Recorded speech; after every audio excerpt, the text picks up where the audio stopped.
Bonjour, je m'appelle Hugues Adamo et aujourd'hui je vais vous présenter un tutoriel consacré à la réalisation d'une navigation avec un scroll vertical entièrement réalisé en CSS3. Donc voilà. Donc le résultat sera celui-là. Donc on n'a qu'à appuyer par exemple sur la rubrique aller à la page 2 pour aller à la page 2 et à la page 1. Voilà.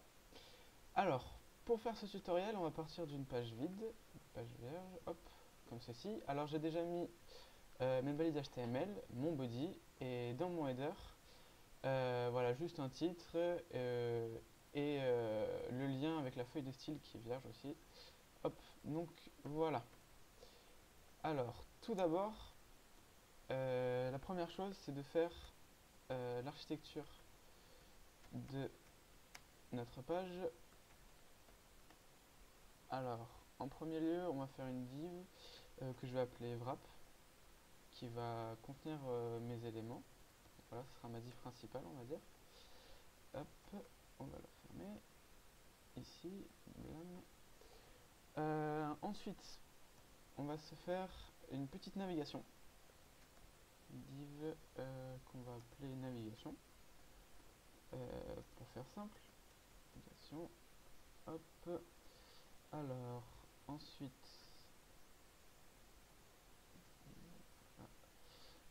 dans cette navigation, on va tout d'abord faire des liens. Donc, alors attendez. Hop, pour l'instant on ne met rien. Je vais vous expliquer pourquoi dans 2 secondes.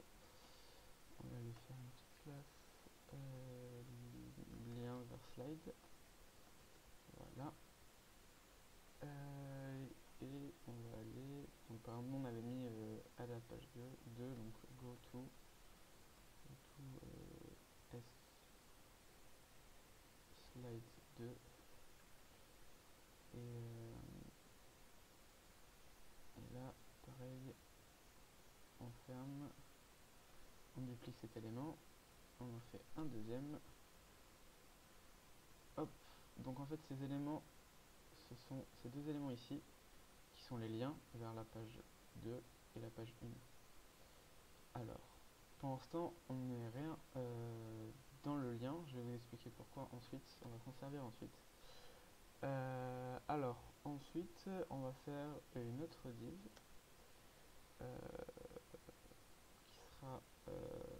qui aura pour classe d'être une page principale. Non, une page tout simplement. Et l'idée c'est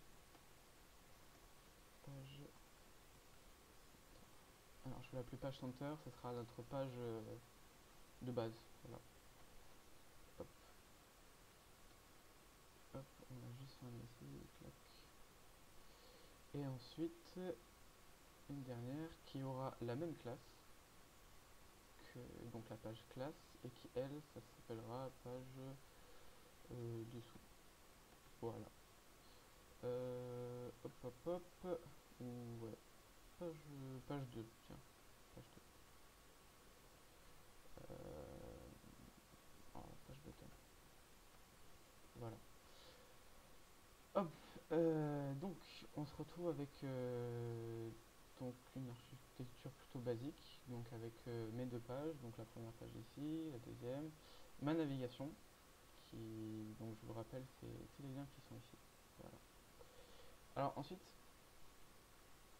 dans ma navigation, en fait, on va pointer vers deux éléments.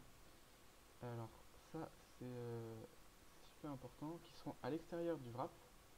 Donc, tout ce qui est de la div qui englobe tous mes éléments. Donc, ça sera span. Alors, les balises span, elles ne font pour ainsi dire rien. Et on va les appeler, par exemple, slide. Hop. Slide. Slide 1. Ici. Et l'autre, on va la nommer slide 2. En fait, ça va nous permettre d'appeler dans notre CSS le fait que quand on clique ici, on va, on va justement indiquer, sélectionner notre span, on le retrouve ici, qui va nous dire exécute, va à tel endroit en CSS justement. Donc on va voir ça après. Donc du coup, nos idées qui sont ici, on va les pointer dans nos liens. Donc par exemple là c'est slide 2, parce qu'on va à slide 2. Donc ici, slide 1, voilà. Alors vu que c'est des idées, il faut mettre des dièses. Hop, on enregistre. Voilà, voilà. Ça c'est bon. Ensuite, dans notre CSS, on va faire tout d'abord.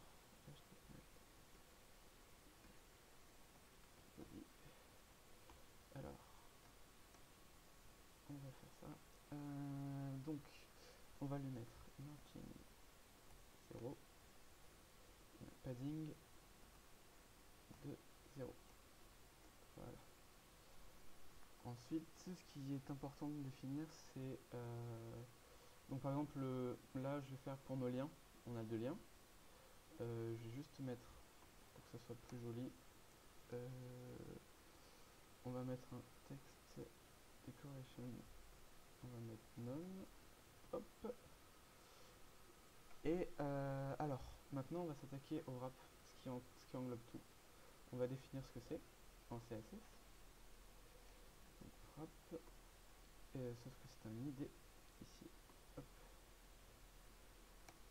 Alors, mon wrap, il a une position relative. C'est ce qui va lui permettre de se déplacer. Voilà. Ensuite, qu'est-ce qu'il a d'autre? Il a... on va lui mettre une position de base par défaut à 0, en top, en hauteur. Et pour l'instant, c'est tout. Alors, ce qui nous manque maintenant, c'est nos deux pages qui ne sont pas définies. Donc, on leur avait mis la classe page ici. Ici. Donc, c'est deux divs, donc ce sera justement nos deux pages sur lesquelles on va agir. Donc, par exemple, ça pourrait être rubrique accueil et rubrique épisode, comme dans le site instanté. Donc, principal, on va leur mettre width 100%.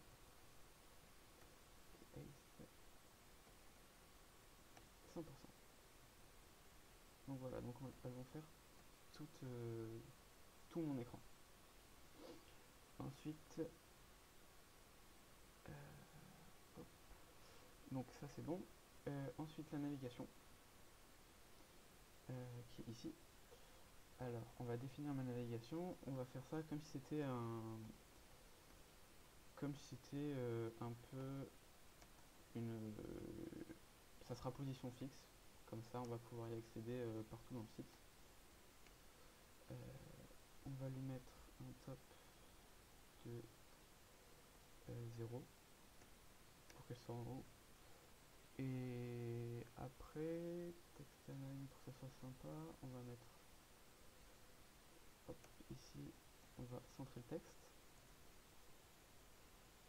Et on va lui mettre une largeur de 100% elle aussi, pour que ça fasse tout l'écran comme ça, un peu comme la barre ici. Hop.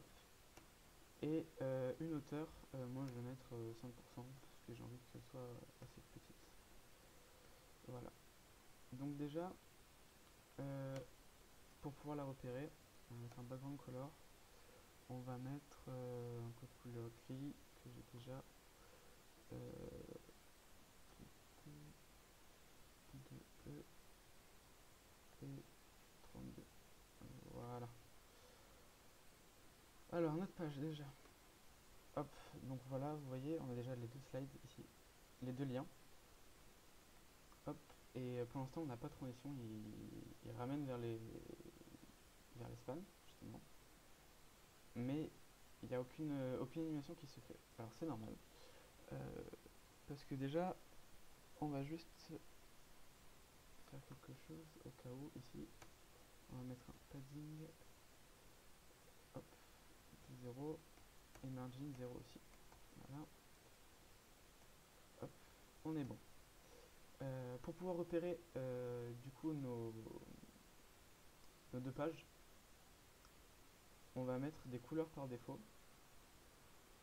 Donc ces couleurs par défaut, ça va être donc par exemple pour l'idée page center, on va lui mettre quoi? On va lui mettre background color. Là vous mettez ce que vous voulez. Donc par exemple moi je vais mettre un peu du bleu clair. Hop, B6. Alors ça c'est juste pour pouvoir repérer nos pages. Là vous pouvez mettre une photo ou ce que vous voulez. C'est à vous de voir ce qui vous plaît le plus. Donc là on avait mis page center et là on a mis page bottom. Hop. Ici on va mettre une autre couleur pour bien les différencier. Parce que sinon on ne verra pas l'animation. Alors moi je vais mettre cette fois-ci. Voilà, comme ceci. Donc maintenant ce qui nous manque c'est effectivement c'est l'animation entre la page 1 et la page 2. Donc c'est cette animation là. Donc quand je dis va à la page 2, c'est d'être à cette position là.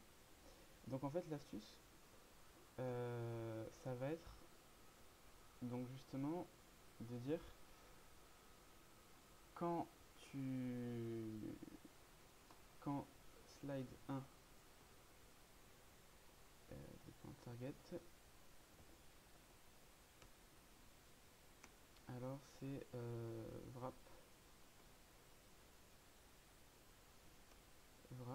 il a une position de 0. Et quand slide 2 est target, alors wrap il a une position de moins 100%.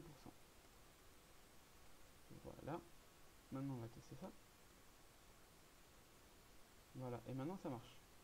Donc ça veut dire que là, quand je suis au slide 1, donc par défaut je suis au slide 1, pour bien vous montrer, on va retirer ça. Donc par défaut je suis en slide 1, donc ma page 1, donc ma page accueil par exemple, et je vais lui dire va à la deuxième page, en cliquant ici. Il va sélectionner le span, ici, il va sélectionner le span, et quand le span sera sélectionné, on lui dit, quand ça c'est ciblé, quand par exemple slide 2 est ciblé, alors le wrap il va avoir une position de moins 100%.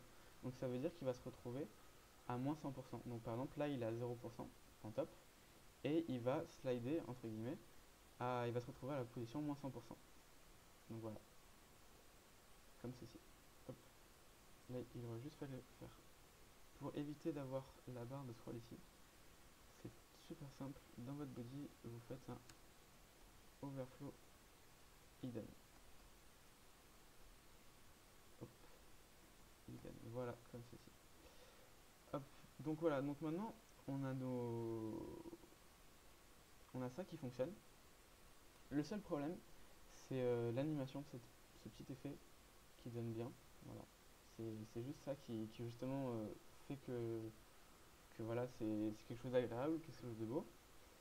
Donc pour faire l'animation, c'est super simple.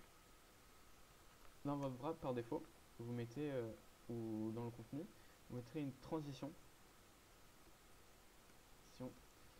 Alors par exemple pour transition, on peut mettre, donc moi par défaut je vais mettre tout, que toutes mes transitions seront dureront 1500 millisecondes. Et aussi, je vais mettre is comme propriété. La propriété d'animation, il y en a plusieurs qui existent. Je vous laisse les découvrir.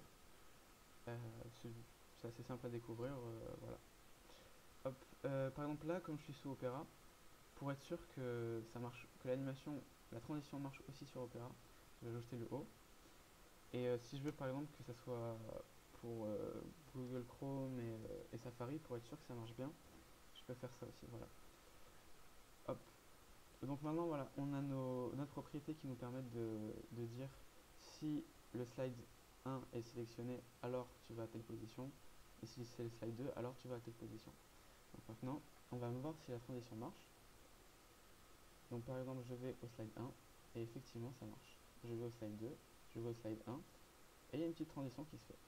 Par exemple, on pourrait mettre 500 pour que ça aille plus vite. Hop, voilà. Hop, voilà. Là, vous voyez, ça va beaucoup plus vite. Donc ça, c'est juste l'animation, on va dire, elle se fait via la transition. Et après, c'est juste jouer avec les targets. Donc faire des balises span ici, et jouer avec ça. Donc par exemple, vous pouvez très bien ajouter une autre page, euh, page 3, voilà, qui aura les mêmes propriétés. Et page 3, on va lui mettre par exemple un background color, on va mettre black. Voilà. Et quand. Alors à ce moment-là, du coup, il faut ajouter ici un lien, donc qui sera aller au slide 3 par exemple. Hop, ici. Et là, il faut juste ajouter un span. Donc c'est super simple, c'est vraiment pratique, pas besoin de JavaScript. Et il y a juste besoin d'ajouter un span, un lien, une autre page, et juste une petite ligne en CSS. Donc celle-là, hop. Et là on met moins 200%. Et voilà.